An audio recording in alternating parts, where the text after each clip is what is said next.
Activity Insights shows you updates made in your drawing by all collaborators. Let's see this in action. When a file is saved on a supported cloud storage provider, a new file version appears as a version activity on the Activity Insights palette. Click Compare within the version activity to view the differences between the current and previous version.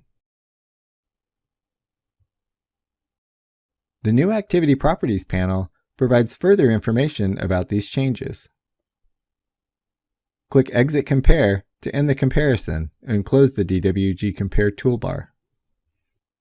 Additionally, you can view drawing history without opening the file. From the Start tab, click the vertical ellipsis and choose View Drawing History.